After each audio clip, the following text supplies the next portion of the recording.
ان اللہ اشتری من المؤمنین انفسہم واموالہم بان لہم الجنہ، بے شک اللہ تعالیٰ نے خرید لی ہیں مومنین کی جانیں اور مال جنت کے بدلے میں، یعنی بدلے میں جنت دوں گا، ہاں اپنی جان بھی مجھے بیچ دو، اپنا مال بھی مجھے بیچ دو، کس کے عوض؟ جنت کے عوض۔ پہلے تو ہوتا ہی بارٹر سسٹم تھا نا، دودھ دے کے آپ گندم لیتے تھے، جن کے پاس گندم ہوتی تھی وہ گندم دے کے دودھ لے لیتے تھے، یعنی اشیاء کے بدلے اشیاء۔ یہ کرنسی والا سسٹم تو بعد میں شروع ہوا، اس زمانے میں بھی تھا، دینار درہم بھی تھے، لیکن بارٹر سسٹم بھی تھا۔ تو یہ سمجھ لے اللہ تعالیٰ کا ڈیوائن بارٹر سسٹم ہے کہ اپنی جانیں اور مال مجھے دو، اس کے بدلے میں تمہیں ہمیشہ کی جنت دوں گا، اور وہ جنت ایسی کہ جس میں نہ موت آئے گی، نہ بڑھاپا آئے گا، نہ پریشانی آئے گی، اور سب سے بڑھ کر وہ جنت کی نعمتیں ابدی ہیں، اور ہر وہ نعمت ہے جو آپ خواہش کریں گے۔ اسی پہ تو میں نے کہا تھا کہ اللہ تعالیٰ نے کتنا کرم فرمایا ہے اپنی مخلوق کے اوپر کہ 60-70 سال کی زندگی مجھے دے دو، اس کے بدلے میں جنت کی ہمیشہ کی زندگی دوں گا، اور جو تم خواہش کرو گے وہ تمہیں ملے گا۔ حالانکہ یہ کوالٹی اللہ کی ہے، کن فیکون، اور یہ کوالٹی اللہ کی ہے کہ اسے موت نہیں آئے گی، لیکن اللہ تعالیٰ خالق اور مخلوق کے فرض کے ساتھ جنت میں ہمیں یہ کوالٹیز دے گا۔ یہ وہ چیز ہے جو آپ کے دل میں اللہ سے محبت کا جذبہ پیدا کرتی ہے، ورنہ آپ جتنے اور کنسیپٹ رکھیں، الٹیمیٹلی اللہ کے ساتھ آپ کا ڈر کا رشتہ تو ڈیولپ ہوتا ہے، محبت کا نہیں ہوتا، کہ مجھے میری مرضی کے بغیر پیدا کر کے اتنی بڑی آزمائش میں ڈال دیا، اور پھر اتنا سخت حساب رکھا، اور الٹیمیٹلی جنت یا جہنم کا فیصلہ ہونے والا ہے، اتنی بڑی تکلیف میں مجھے کیوں ڈال دیا؟ تو ایسے خدا سے آپ ڈر تو سکتے ہیں، محبت نہیں کر سکتے۔ یہ تو تلوار اس نے لٹکا دی نا آپ کے اوپر کہ کر تو کر رہے ہیں مجبوراً۔ محبت کا جذبہ اس وقت پیدا ہوتا ہے کہ جب آپ یہ کانسیپٹ رکھیں کہ اکیلا اللہ ہمیشہ سے تھا، جسے موت نہیں آنی تھی، اس نے آپ کو بھی اپنے ساتھ شامل کر لیا، خالق اور مخلوق کے فرق کے ساتھ ہمیشہ کی زندگی دے کر، جس میں آپ کو بھی موت نہیں آئے گی، اور آپ بھی جو خواہش کریں گے وہ آپ کو ملے گا، آپ کی اپنی جنت ہوگی۔ اور بخاری مسلم میں آیا کہ جو سب سے آخر میں جہنم کا ہزاروں لاکھوں سال کا عذاب بھگت کے نکالا جائے گا نا، اسے بھی پلینٹ ارتھ سے 10 گنا بڑی جنت ملے گی۔ آپ تو 10 مرلے کے پلاٹ کو ترستے ہیں نا، سب سے آخری جو جنتی ہے نا، اور یہ آخری وہ ہے جس نے جہنم کا عذاب بھگت لیا لاکھوں سال کا، یہ آخری وہ نہیں ہے جو بغیر حساب و کتاب کے چلا جائے گا، اس کا تو آپ سوچ بھی نہیں سکتے اس کو کیا کچھ ملے گا، وہ تو ایلیٹ درجے کا مسلمان ہوگا نا۔ یہ وہ ہے جو اپنا عذاب بھگت کے جائے گا، اس کو بھی پلینٹ ارتھ سے 10 گنا بڑی جنت، جس کو فنا نہیں ہے، جو بخاری مسلم میں آیا کہ موت کو مینڈے کی شکل میں لا کے میدان محشر میں قتل کر دیا جائے گا۔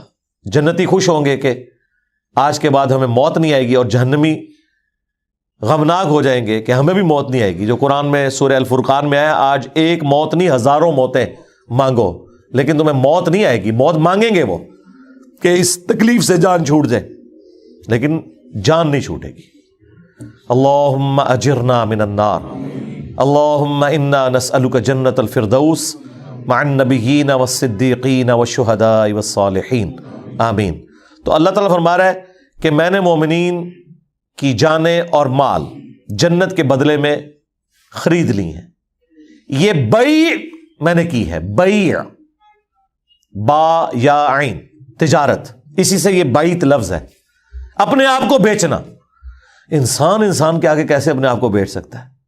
نبی علیہ السلام کے ساتھ بھی جو ہماری بیعت ہے وہ اللہ کی بیعت ہے، خلفائے راشدین کے ساتھ بھی جو بیعت ہے وہ اللہ کی بیعت ہے، اور وہ بھی پیری مریدی والی نہیں، حکومت وقت کے اعتبار سے خلیفہ کو مانا۔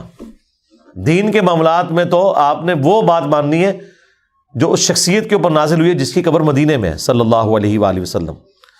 تو اللہ تعالیٰ فرما رہا ہے بے شک اللہ تعالیٰ نے مومنین کی جانیں اور مال خرید لیے ہیں جنت کے بدلے میں، یقاتلون فی سبیل اللہ، وہ اللہ کی راہ میں قتال کرتے ہیں، اور ظاہر سب سے بڑا کام آپ جو اللہ کے لیے کر سکتے ہیں وہ یہی ہے کہ اپنی جان ہتھیلی پہ رکھ کے میدان جنگ میں آ جائیں. سب سے قیمتی چیز تو جان ہے.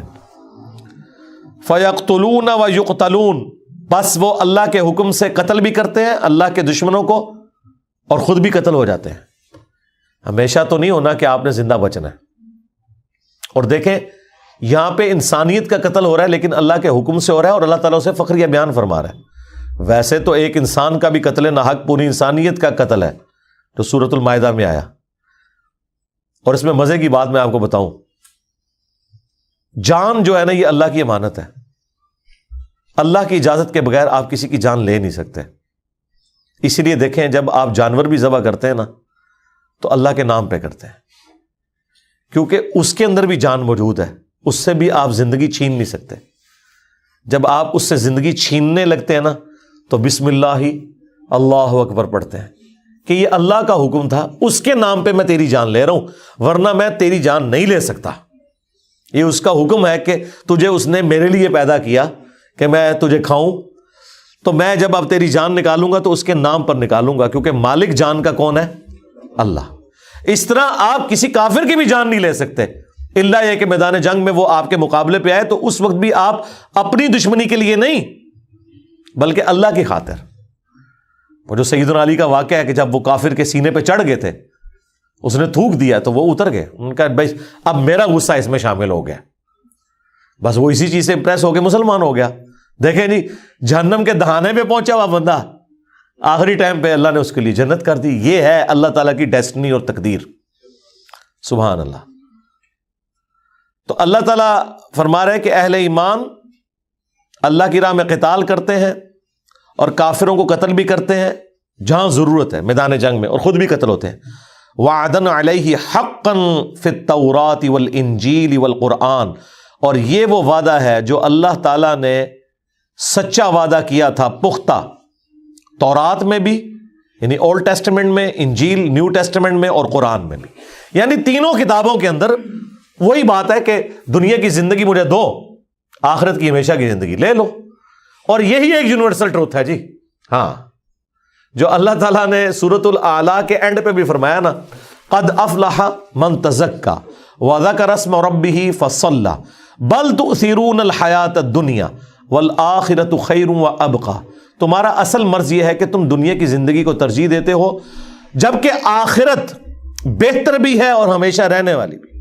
ان ھذا لفی الصحف الاولی، یہی ایک یونیورسل ٹروتھ، یہی ایک کانٹے کی بات تھی جو اگلے سارے صحیفوں میں تھی. صحف ابراہیم و موسیٰ، چاہے وہ ابراہیم علیہ السلام کے آسمانی صحائف ہوں چاہے موسیٰ علیہ السلام کے، ایک ہی کانٹے کی بات تھی. یہاں پہ بھی آ گیا کہ یہ اللہ کا وعدہ ہے کہ جو اپنی جان اور مال اللہ کے لیے خرچ کرے گا اللہ اسے جنت دے گا. یہ اللہ تعالیٰ نے بیعت کی ہوئی ہے مومنین کے ساتھ.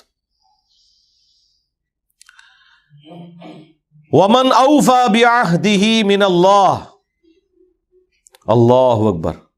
اور کون زیادہ پورا کرنے والا ہے اپنے وعدے کو اللہ سے بڑھ کر.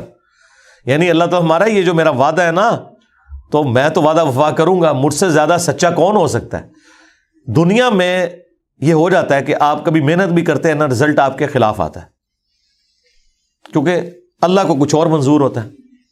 اس وجہ سے بعض اوقات انسان کو یہ وسوسہ آ سکتا ہے کہ یار میں دنیا میں محنت کروں اور اس دا اینڈ میں بھی میرے ساتھ بیڈ لک ہو جائے. آخرت میں بیڈ لک نہیں ہوگی، بیڈ لک کا تعلق صرف دنیا کے ساتھ ہے. آخرت میں اسی لیے اللہ تعالیٰ بار بار کہتا ہے کہ میں وعدہ خلافی نہیں کروں گا. وعدہ خلافی یہاں بھی نہیں اس نے کی، اس نے پہلے ہی بتا دیا ہے وَلَنَبْلُوَنَّكُمْ بِشَيْءٍ مِّنَ الْخَوْفِ وَالْجُوعِ وَنَقْصٍ مِّنَ الْأَمْوَالِ وَالْأَنفُسِ وَالثَّمَرَاتِ. میں ضرور آزماؤں گا بھوک کے ذریعے، خوف کے ذریعے، جان اور مال میں نقص کے ذریعے. لیکن آخرت کی زندگی میں کوئی آزمائش نہیں ہے.